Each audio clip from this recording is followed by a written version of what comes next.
बात को कभी नहीं दबाया गया और हमेशा हर प्लेटफॉर्म पर कांग्रेस का कार्यकर्ता, कांग्रेस का नेता अपनी बात रखता है। ठीक है, और हमेशा ये बात रखता आया है। ठीक है। बुराराम चौधरी जी, बुराराम जी, आपको आवाज सुनाई दे रही है मेरी? नमस्कार। नमस्कार। हाँ, आवाज सुनाई दे रही है? बुराराम जी, देखिए अभी मोहन डागर साहब कह रहे थे कि पूरे देश के किसान दिल्ली की तरफ उम्मीद भरी निगाहों से देख रहे हैं। तो एक तो सवाल, जब भी किसान आंदोलन को लेकर के आते हैं तब दो तीन मोटी मोटी बातें हैं जो लोगों के समझ में नहीं आती, जिन्हीं बिंदुओं पर बहस चलती रहती है। एक तो पूरे देश के किसान या पश्चिमी उत्तर प्रदेश के, हरियाणा के और पंजाब के किसान, पहली बात।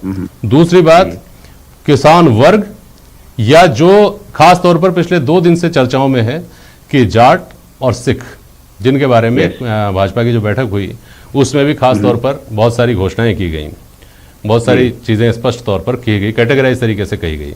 और तीसरी बात, जब सुप्रीम कोर्ट ये कह चुका है, बार बार खबरें आती है, सुप्रीम कोर्ट कहता है कि कृषि बिल लागू ही नहीं है, आप किस बात पर रास्ता रोककर बैठे हुए हैं? ठीक है, ये 2-3 चीजें हैं, इनको क्लियर करने की बार बार करेंगे आप? जी हाँ, ऐसा है शर्मा साहब कि जहां तक किसान आंदोलन का सवाल है, ये अब कोई पंजाब, हरियाणा, उत्तर प्रदेश तक सीमित नहीं है, ये पूरे हिंदुस्तान में फैला हुआ है। आपको मालूम ही होगा कि तमिलनाडु में भी आंदोलन हुआ है, बेंगलोर के अंदर बहुत बड़ा जुलूस निकला है, बॉम्बे, महाराष्ट्र के अंदर हुआ है, विदर्भ में हुआ है, तेलंगाना में हुआ है, मध्य प्रदेश में हुआ है। तो ये तो एक व्यापक आंदोलन हो चुका है। पहला प्रश्न का उत्तर तो मेरा ये है। दूसरा ये है कि गवर्नर साहब ने जो बात की जाट और सिख का, मैं व्यक्तिगत रूप से गवर्नर साहब की बात से सहमत नहीं। ये कोई 2 जातियों का या एक जाति का आंदोलन नहीं है। इसमें किसान तो सारे ही आते हैं, चाहे 36 ही कौम के जो किसान है, पूरे भारत के किसान है, वो इस आंदोलन से जुड़े हुए हैं। इसलिए जाति विशेष के हिसाब से कैसे गवर्नर साहब ने बोला, मुझे नहीं लगता। या तो वो बहुत ज्यादा कहीं बोल गए होंगे तो उनको कहीं कहीं लगा होगा कि हमारे प्रधानमंत्री जी, गृह मंत्री जी कहीं मुझसे कोई किसी तरह का नाराजगी नहीं हो जाए, इसलिए शायद उन्होंने उसको भूल सुधार के हिसाब से दे दिया होगा। बाकी मैं मानता हूँ 36 कौम का, पूरे भारत के किसानों का आंदोलन है, केवल जाट और सिख का नहीं है। और जहां तक बात है, गवर्नर साहब बार बार जो बात कहते हैं वो बिल्कुल सही कह रहे हैं कि भाई आप MSP दे दो, न्यूनतम समर्थन मूल्य दे दीजिए आप, और किसान उठ जाएंगे। और हमारी भी किसानों से बात होती रहती है, मेन मुद्दा उनका न्यूनतम समर्थन मूल्य से ही। माननीय प्रधानमंत्री जी भी कहते हैं MSP थी, है और रहेगी।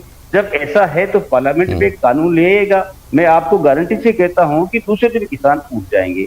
बात रही सुप्रीम कोर्ट के स्टे की, तो ये बात सत्य है, सुप्रीम कोर्ट के अंदर स्टे है, परंतु स्टे होने का तात्पर्य कभी ये नहीं है कि किसान अपना आंदोलन जारी नहीं रखेंगे, क्योंकि अल्टीमेटली सुप्रीम कोर्ट पार्लियामेंट को कई बार ओवररूल कर देते हैं, कई बार नहीं भी करते हैं। इसकी कोई गारंटी नहीं है, इंटरप्रिटेशन पे डिपेंड करेगा, ये तो लॉ का बाद में जाकर के।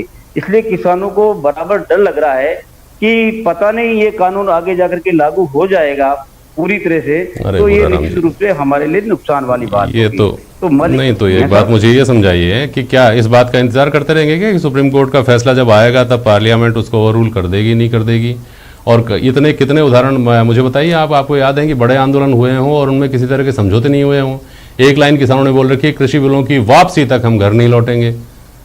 वो ऐसा है कि बहुत सारी बातें होती है, तो जब बैठेंगे, बातचीत होगी, तभी तो नेगोशिएशन। आज तक आपने भी बहुत सारे आंदोलन देखे, हमने भी देखे हैं, उनमें बैठकर बातचीत होती है, बहुत जगह मध्यस्थता होती है, कई जगह सीधी बात होती है, तय हो जाता है कि ये 10 मांगे हैं, 12 मांगे हैं, 15 मांगे, इनमें से इतनी मांग ली जाएंगी, और जो नहीं माननी होती है उनके लिए कमेटी बना दी जाती है।